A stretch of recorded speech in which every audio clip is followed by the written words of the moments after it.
నేను ప్రతిరోజు చారు మా ఇంట్లో ఏ విధంగా పెడతాననేది ఈ వీడియోలో నేను చేసి చూపిస్తానండి. చారుని రకరకాల చారులాగా పెట్టుకోవచ్చండి.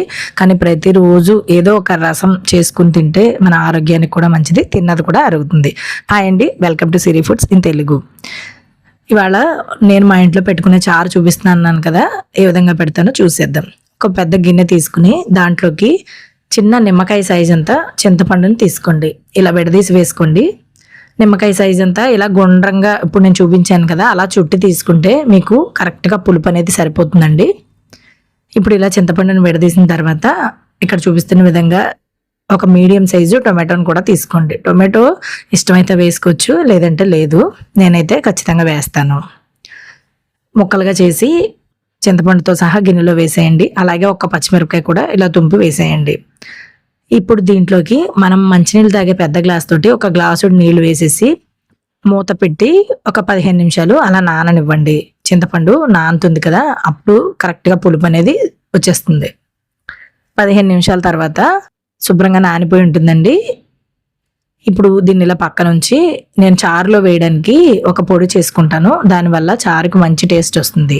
1 చెంచాడు ధనియాలు, 1/2 చెంచాడు జీలకర్ర, 1/2 చెంచాడు మిరియాలు, ఒక 4-5 కరివేపాకు, దాంతోపాటు 7 లేదా 8 వెల్లుల్లి రెబ్బల్ని వేసి ఈ విధంగా గ్రైండ్ చేసి పక్కన ఉంచుతాను.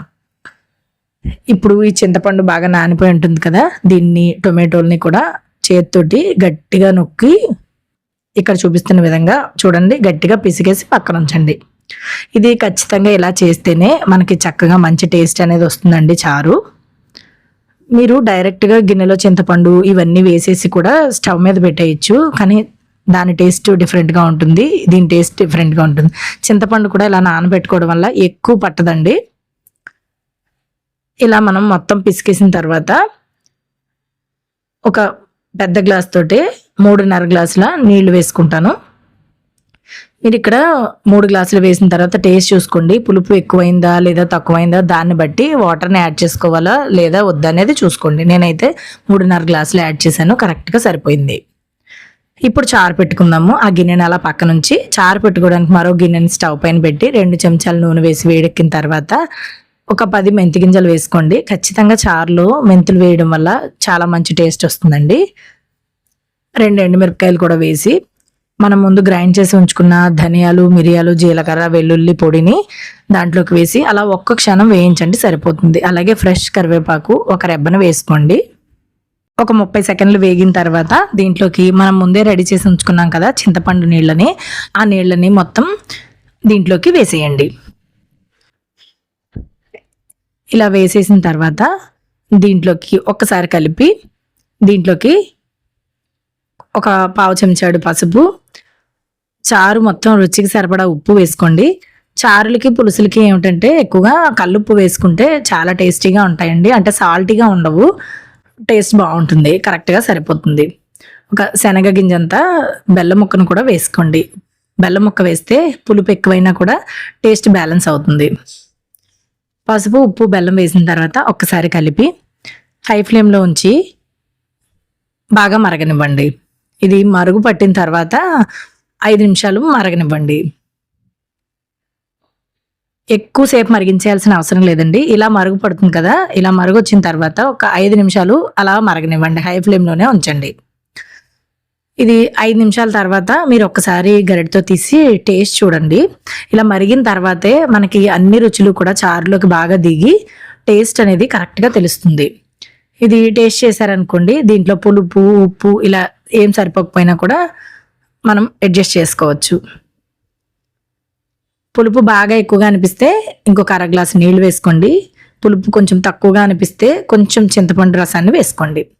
ఇలా మనకు కావాల్సినట్టుగా అడ్జస్ట్ చేసుకున్న తర్వాత ఫ్రెష్గా సన్నగా కట్ చేసుకున్న కొత్తిమీరని కూడా దీంట్లోకి వేసేసి కొత్తిమీర వేసిన తర్వాత 1 నిమిషం మరగనివ్వండి. తర్వాత స్టవ్ ఆఫ్ చేసేయచ్చు. చాలామంది కొత్తిమీర వేయగానే స్టవ్ ఆఫ్ చేసేసి పక్కకు దింపేసుకుంటారండి. అలా కాకుండా కొత్తిమీరని చారుతో పాటు 1 నిమిషం మరగనిస్తే మంచి సువాసన ఉండి టేస్ట్ కూడా చాలా బాగుంటుంది.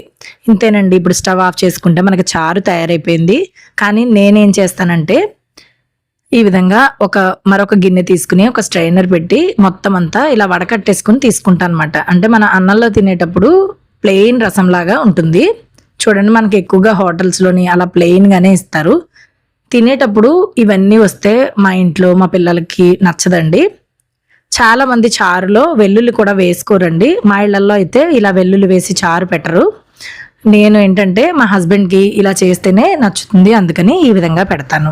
చారు పొడితో చేసిన చారు పెడతారండి ఎక్కువగా మా ఇంట్లో. ఆ చారు పొడి రెసిపీని కూడా నేను త్వరలో పోస్ట్ చేస్తాను. ఇలా మొత్తం వడకట్టేసిన తర్వాత మెంతులు, ఎండుమిరపకాయ, ఆవాలు, కరివేపాకు వేసి ఇలా పోపు కలిపేసుకుని ఇంగువ కూడా వేసుకుని మూత పెట్టేస్తానండి.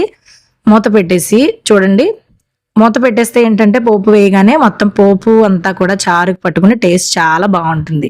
ఇంతేనండి. ఈ వీడియో చూసి మీరు ట్రై చేస్తే ఎలా వచ్చిందో తెలియజేయండి. ఇలాంటి బేసిక్ రెసిపీస్ని కూడా చాలా సులువుగా నేర్చుకోవడానికి సిరి ఫుడ్స్ ఇన్ తెలుగుని సబ్స్క్రైబ్ చేసుకోవడం మర్చిపోకండి.